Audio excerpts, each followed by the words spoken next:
আসসালামু আলাইকুম। আমি ফতেপুর গণপাঠাগারের সদস্য সচিব মোহাম্মদ রাশিদুল ইসলাম বলছি।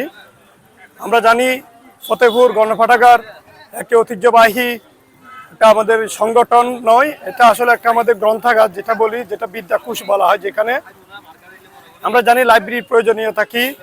বর্তমান এই সময়ে যেখানে আমাদের রেস্টুরেন্টরা পড়ালেখা বিমুখ, সেই সময়েই আমরা ফতেপুর গণপাঠাগার আমরা একটা নতুন উদ্যোগ নিয়েছি। আমাদের এই ফতেপুর গণপাঠাগারকে পুনর্জীবিত করার জন্য আমরা সবাই ফতেপুরের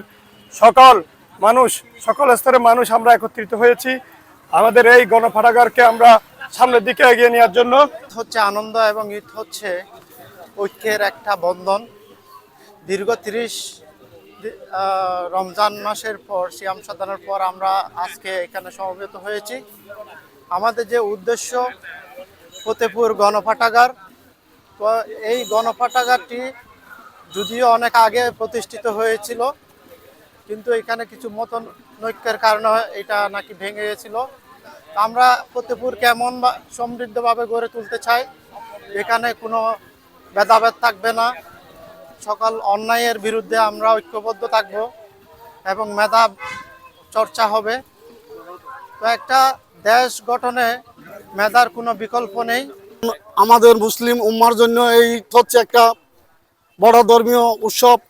আমরা ফতেপুর গণপাঠাগার উদ্যোগে আজকের উৎসবকে আরও বেশি আনন্দকর করার জন্য আজকের এই র্যালির আয়োজন করেছে ফতেপুর গণপাঠাগার। এবং আমরা জানি একটি আধুনিক ও সমৃদ্ধ রাষ্ট্র গঠনে পাঠাগারের প্রয়োজনীয়তা অপরিসীম। এবং আমরা আরও জানি আমাদের বর্তমান বিশ্বে আমাদের পাঠাগারটাকে আরেকটু আমাদের মডারেট করতে হবে। আমাদের ছাত্রছাত্রীদের মাঝে আমাদের জীবন ও দক্ষতা ভিত্তিক শিক্ষা প্রদর্শনে আমাদের পাঠাগারের প্রয়োজনীয়তা অপরিসীম।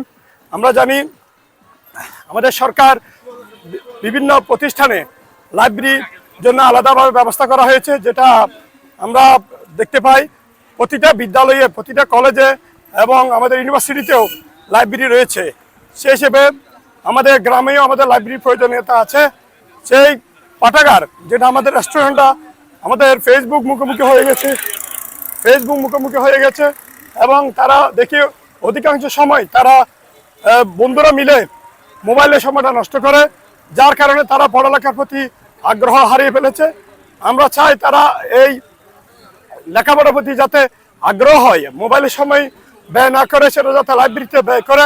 সেজন্য আমরা আধুনিক ও সমৃদ্ধ একটা লাইব্রেরি আমরা প্রতিষ্ঠা করতে যাচ্ছি এবং আপনাদের সহযোগিতায়, ফতেপুর সর্বস্তরের মানুষের সহযোগিতায় আমরা চাই আমাদের লাইব্রেরিটা আরও উন্নত এবং সমৃদ্ধ হোক এবং সবার সহযোগিতা কামনা করেছি। আজকের র্যালিতে যারা যোগদান করেছে আমরা তাদেরকেও ধন্যবাদ এবং আন্তরিক মোবারকবাদ জানাচ্ছি। আজকে ঈদের দিন, এই ঈদের সময় তারা তাদের গুরুত্বপূর্ণ সময়টা আমাদের পাঠাগারের উদ্দেশ্যে ব্যয় করছে, সেজন্য আমি তাদেরকে ধন্যবাদ জানাচ্ছি এবং আমাদের পাঠাগারের উত্তরোত্তর সমৃদ্ধি কামনা করছি। আসসালামু আলাইকুম।